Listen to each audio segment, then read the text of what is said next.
Power star Pawan Kalyan Harihara Veeramallu సినిమా recent గా release అయ్యి మొదటి రోజు మిక్స్డ్ టాక్ ను సొంతం చేసుకున్నా కూడా recent pan India movies range లో ఓపెనింగ్స్ రాకపోయినా కూడా పవన్ కళ్యాణ్ కెరీర్ లో బిగ్గెస్ట్ ఓపెనింగ్స్ ను సొంతం చేసుకున్న సినిమా మొదటి రోజు తెలుగు రాష్ట్రాల్లో ఓవరాల్ గా 54 కోట్ల పైగా గ్రాస్ మార్క్ ను సొంతం చేసుకోగా వరల్డ్ వైడ్ గా సినిమా 70 కోట్ల రేంజ్ లో గ్రాస్ ను సొంతం చేసుకుని మంచి జోరునే చూపించింది.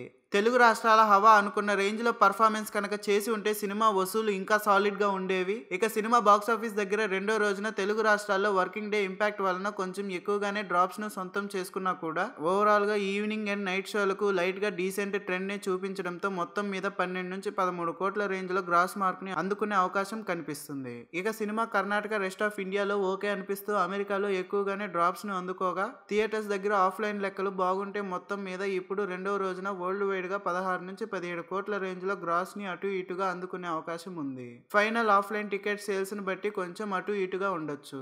ఇక ఈ రోజు సాధించే కలెక్షన్ తో సినిమా ఓవరాల్ గా 2 రోజుల్లో తెలుగు రాష్ట్రాల్లో 66 నుంచి 67 కోట్ల రేంజ్ లో గ్రాస్ అందుకునే అవకాశం ఉండగా వరల్డ్ వైడ్ గా 95 నుంచి 97 కోట్ల రేంజ్ లో గ్రాస్ మార్క్ ని అందుకునే అవకాశం ఉంది. ఇక టోటల్ గా సినిమా 2 రోజుల్లో సాధించే ఏరియాల వారి కలెక్షన్ ఎలా ఉంటాయో చూడాలి. మరి చూస్తూనే ఉండండి. లేటెస్ట్ అప్డేట్స్ కోసం దయచేసి మన ఛానల్ ని సబ్స్క్రైబ్ చేయండి, లైక్ చేయండి, షేర్ చేయండి, కామెంట్స్ పెట్టండి.